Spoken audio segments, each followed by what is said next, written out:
തിരുവനന്തപുരം പാറശാലയിൽ വൻ കഞ്ചാവ് വേട്ട. ആന്ധ്രയിൽ നിന്നും തിരുവനന്തപുരത്ത് എത്തിച്ച 50 കിലോ കഞ്ചാവാണ് ഡാൻസ് ഓഫ് സംഘം പിടികൂടിയത്.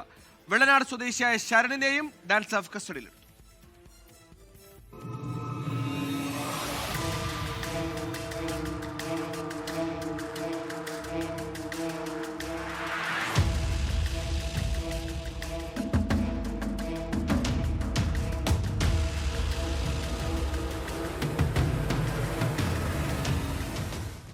ആഡംബരക്കാരിൽ തമിഴ്നാട് അതിർത്തി വഴി തിരുവനന്തപുരത്തേക്ക് ലഹരി എത്തുന്നുവെന്ന രഹസ്യവിവരത്തിന്റെ അടിസ്ഥാനത്തിൽ പാറശാല ഭാഗങ്ങളിൽ പോലീസും എക്സൈസും പരിശോധന കർശനമാക്കിയിരുന്നു. പിന്നാലെ ലഭിച്ച രഹസ്യവിവരത്തിന്റെ അടിസ്ഥാനത്തിലാണ് ഇന്ന് 50 കിലോ കഞ്ചാവ് പിടിച്ചെടുത്തത്. കാറിനുള്ളിൽ പല ബാഗുകളിലായി സൂക്ഷിച്ച നിലയിലായിരുന്നു കഞ്ചാവ്. സാഹസികമായി വാഹനം തടഞ്ഞായിരുന്നു പിടികൂടിയത്. 23 വയസ്സുകാരനും വെള്ളനാട് സ്വദേശിയുമായ ശരണിനെയും പോലീസ് അറസ്റ്റ് ചെയ്തിട്ടുണ്ട്. ആന്ധ്രയിൽ നിന്നും കേരളത്തിലെത്തിച്ചതാണെന്ന് ശരൺ പോലീസിനോട് സമ്മതിച്ചു.